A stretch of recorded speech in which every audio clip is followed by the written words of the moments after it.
ग्राम सांवलियारुंडी का गरीब आदिवासी थावरा अब गरीब नहीं रहा। उसकी बेशकीमती भूमि करोड़ों रुपए मूल्य की भूमि उसे वापस मिल चुकी है। कलेक्टर श्री कुमार पुरुषोत्तम की संवेदनशीलता ने गरीब थावरा तथा उसके भाइयों मंगला एवं नानूराम को उनकी करोड़ों की भूमि वापस दिलवा दी है, जो अन्य व्यक्तियों के कब्जे में थी। थावरा जब कलेक्टर से अपनी भूमि की पावती एवं खसरा नकल प्राप्त कर रहा था, तब उसके चेहरे की खुशी देखते ही बनती थी। वर्षों बाद खोया हुआ सुकून पुनः उसके चेहरे पर झलक रहा था। रतलाम मुख्यालय से 10 किलोमीटर दूर ग्राम सांवलियारुंडी के रहने वाले आदिवासी मंगला, थावरा तथा नानूराम भावर के अनपढ़ गरीब पिता को वर्ष 1961 में किन्हीं व्यक्तियों द्वारा बरगला कर औने पौने दामों में भूमि हथिया ली गई थी। लगभग 16 बीघा जमीन खो देने के बाद यह आदिवासी परिवार मजदूरी करके 60 सालों से अपना गुजर बसर जैसे तैसे कर रहा था।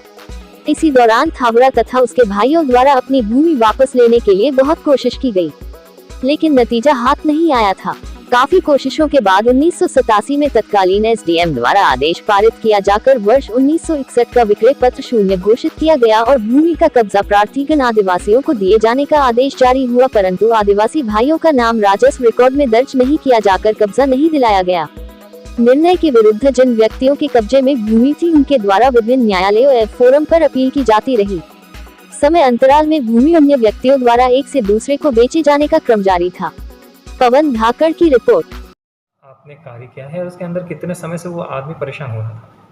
देखिए, एक आदिवासी परिवार था जिसके पास 17-18 बीघा ज़मीन थी और 1961 में गलती से या धोखे से किसी व्यक्ति ने उसे खरीद लिया।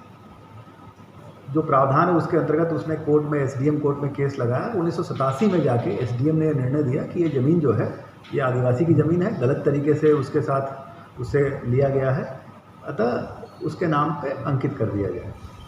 87 के बाद से जो संबंधित पक्ष था वो डिफरेंट कोर्ट में गए, कमिश्नर के अपील में गए, राजस्व मंडल में गए। हर जगह से एसडीएम का जो आदेश था उसको सही माना गया और ये कहा गया कि ये ज़मीन आदिवासी की है।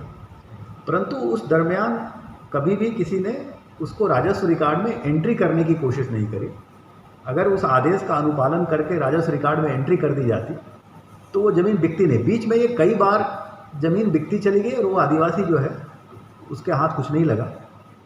सौभाग्यवश आज से 7-8 दिन पहले वो व्यक्ति मेरे पास आया और उसके पास 1987 का एक ऑर्डर था। उस ऑर्डर को देख के लगा कि तत्समय एसडीएम ने 170 का जो धारा है लैंड रेवेन्यू कोड की, उसमें एक आदेश पारित किया था। बहुत ही क्लियर आदेश था कि ये ज़मीन आदिवासी के नाम करी जाए। उसके अनुपालन में मैंने एसडीएम को निर्देश दिए, जो स्थानीय एसडीएम है। हमारे पूरे राजस्व की टीम है जिसमें एसडीएम, नायब तहसीलदार, आरआई, पटवारी, सबने मिलकर 7 दिन में न केवल रिकॉर्ड दुरुस्ती करी, उस आदिवासी परिवार का नाम अंकित किया, बल्कि आज उसको कब्जा भी दिला दिया। तो एक व्यक्ति, जो एक पूरा परिवार भील आदिवासी जो 50 साल से भटक रहा था, आज न केवल भूमि स्वामी हो गया परंतु ज़मीन का कब्जेदार भी हो गया और आज के समय में बाजार मूल्य करोड़ों में उस ज़मीन की है। तो एक तरह से जो शासन का उद्देश्य है और कलेक्टर होने के नाते मेरा भी ये कर्तव्य है कि जो समाज का कमज़ोर वर्ग है उसको उसके वाजिब हक मिले और इस बात की संतुष्टि है कि उसको आज उसका वाजिब हक मिला। शहर से लगी हुई ज़मीन है और अगर आज की तारीख में उसकी चूँकि शहर विकसित हुआ है, ज़मीनों की कीमत बढ़ी है, तो निश्चित तौर पे 5 से 7 करोड़ रुपए की ज़मीन होती है। सर, वो किस उम्मीद से आया था आपके पास में? आपने बताया था कि आपका कोई मित्र वगैरह? देखिए, वो व्यक्ति पिछले उसके पिता के ज़माने से वो केस चल रहा था और वो बहुत ही कम पढ़ा लिखा व्यक्ति था, अनपढ़ व्यक्ति है और पूरा बड़ा परिवार है, कई भाई हैं, बहन हैं, सबका हिस्सा ज़मीन में है। तो वो तो एक व्यक्ति के, परिचित व्यक्ति के जरिए आया था और उसको उम्मीद थी कि कम से कम उसको बहुत ज़्यादा भरोसा उसको था नहीं, उसको उम्मीद थी कि कम से कम कुछ राशि उसको मिल जाएगी। लेकिन जब मैंने प्रकरण का अवलोकन किया तो मुझे लगा कि ये तो भूमि स्वामी है और इसके पास तो पूरी 17 बीघा ज़मीन है और इसको उसका वाजिब हक मिलना चाहिए और ये नियम भी यही कहता, कुर्सी पर बैठने का दायित्व भी यही। तो इसलिए हम लोगों ने इसको एक समय सीमा में करके 7 दिनों में निराकरण करके भूमि स्वामी के साथ साथ कब्जेदार भी उसको बना दिया। जी, क्या ये कितनी ज़मीन थी आपकी और कहाँ पे थी? कहाँ पे? कहाँ पे थी?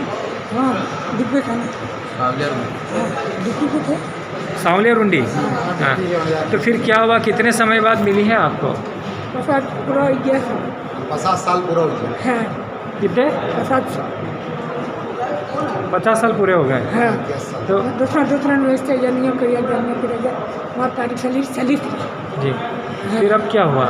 अब मिलेगा वहाँ किसने दिया आपको न्याय? साहब अभी ना आप दिया था? किसने दिया आपको न्याय फिर? जी, आपको उम्मीद थी कि 50 साल बाद भी आपकी ज़मीन मिलेगी आपको? हाँ किधर तो किधर किसने कब्जा कर रखा था इसको? बराबरी और पैसा खाई नो कने डेली आली आली में हाथ पर आवत खराब किया तो हमारी तारीख चली गई।